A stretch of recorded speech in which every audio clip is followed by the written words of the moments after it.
Alright guys, welcome back. Now in segment 2. In this segment, we're going to talk about the presser with Randy Shannon, maybe find something from Butch, and play the highlights of last night's game from ESPN. So, without further ado, here are the highlights of last night's game.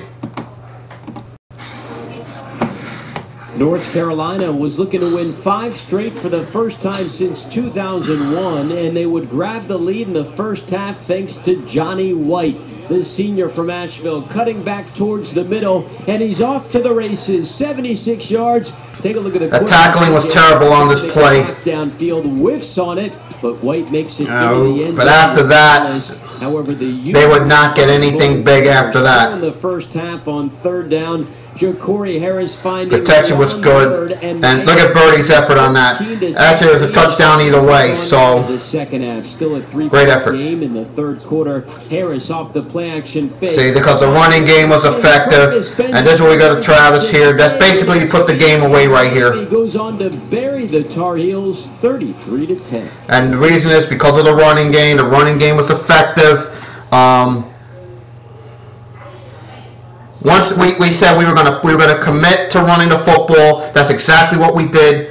Then after that, if a safety were to come up or they want to crowd the box, play action, go over the top. It was perfectly executed game plan by Whipple and Randy last night. So now what I'm going to do is I'm going to now play the presser of Randy Shannon from last night's game. Here we go. Big week for us tonight. I think it was huge. Taking that next step in the ACC Coastal Conference playing North Carolina. Really was big victory for myself and I think for this team university. Being 0-3, playing against North Carolina, and having an opportunity to come back on national TV and respond the way we did tonight was unbelievable. A lot of credit goes to these football players that responded, and this coaching staff doing a phenomenal job of really getting this team ready to play. We watched the game defensively. They came out and we played. Gave up a big long run. It was unexcusable, but the guys responded back. They didn't go in the tank, and I think it's part of playing football that if you get a negative play, how quick you're going to respond will tell you how good a defense that you can have. And with the turnovers and the sacks by Allen Bailey tonight was unbelievable. Getting them to step up and shut down the last 3 quarters of the run game, and also getting North Carolina into some positions. Offensively, running the football was key. We pounded the football and it opened up our passing game. And then you see some guys besides, like I said, Anderson, see some other guys step up and make some plays. And I think that's part of what this team is about, is that you don't know when somebody's number is going to get called. I thought the biggest play of the game probably was Tyrone Cornelius hit on kickoff. Because it took away one of their guys on defense, which was the safety. So they was already down in numbers, and now there was an opportunity for us on offense to capitalize, but also taking one of their best special teams players away. So it was a good game. It was an exciting game. It was fun to be around with those guys and see how those guys really challenged and played today. So kind of excited.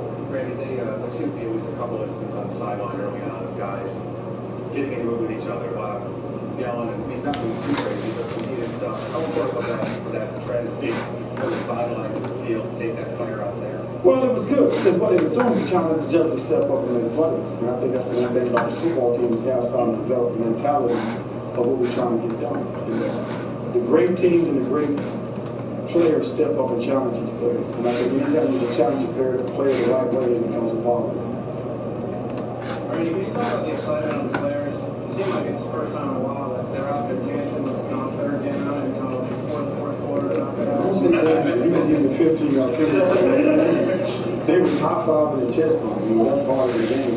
They called us on one because Randy was going out the field and then Sean Smith was dragging him off, but Fisher seen it as a taunting penalty, so we got to make sure we understand that. And also when we come in and help on the sideline, we jump up and down, but you can't face the opponent, you got to face the stand. So we can get away with those things as long as you do it in a group and not a spontaneous thing like that. So it was good to see those guys understand that's part of football and having fun.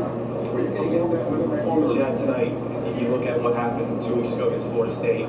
I mean, it's like 2 different teams. Where was this team 2 weeks That's ago? too long to really think about. We got to move out the next this week what we did, and then we got to move on. We can't keep worrying about Florida State, and that was gone. We can't change it. We lost. It's a loss in the column. We got to move forward.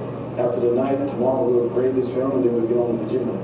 When Brandon and John had their little moment that drew the flag, were you getting into it with him on the sideline, or were you trying to end it? I was trying to end it on the sideline. You make sure they understand, I don't want you to have fun. I want you to do the right things, but you got to understand officials don't warn you once or twice.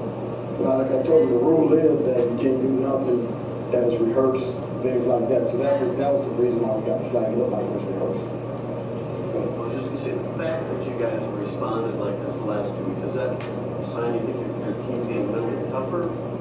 Yeah, I think they understand the game of what we need to play. And this team's going to go because of what we do on defense, if you will. Our defense is really playing well. Our offense really responds to some type of big play in the game, big hit, Damon Berry runs. Something happened, need to happen big for us to really get involved. And I think when defense challenges step up or the kickoff team makes big things happen, then that was something. The kickoff team, we think how much we've improved on kickoff since we've made those changes. And that's part of this team's getting better. Do you think just to follow up on that, do you think the fumble recovery in the end zone totally changed momentum? Oh, that one? Yes. Definitely changed the momentum because it stopped them from getting up ahead. And then it kept the game within a one-score game, and then once we got up, the guys started thriving.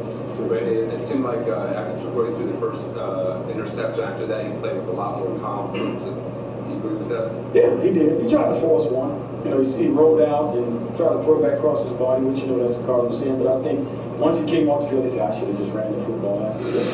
And then he responded and we got back going and he did some good things.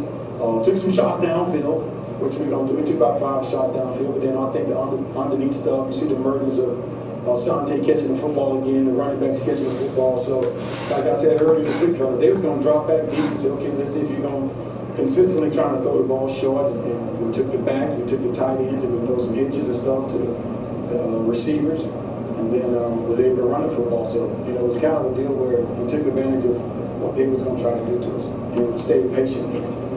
What was your reaction? Well, I gotta say this. I mean, we get Cleveland involved. The tight end, where has that been all year? I mean, it showed a little bit in the Duke game. It showed a little bit last night. I mean, can we get if there's one complaint I'd have, is we don't have the tight end more. We did that. We're getting him more and more involved in the offense, and that's going to be very important to get Cleveland involved. But basically, what it was like he said it pretty bluntly. Complete team effort from last night. Felt we stepped up. We had to make plays. We did that, and the thing we did was we did a lot of things right. We ran the ball. Like I said, we went to play action. We hit the home run ball when we needed it. But if there's one thing, we didn't hit the home run ball. But the long pass was there. If there was anything about Jacory's game, it overthrows a little bit. But other than that, amazing. Absolutely amazing. So basically, what we did, Alan Bailey was an absolute beast last night. 3.5 sacks last night by Bailey alone. I mean, he was unstoppable, folks. He was just unstoppable. So that's what I'm going to do in the third segment. Is I'm going to play part 2 of Shannon's post-game press conference from after the game last night, and I'm going to see if I can get something on for Butch. And keep the chat open. So we'll do that in the next segment. So next segment will be Randy's post-game presser part 2, and probably get some players in there from about last night. So back in segment 3.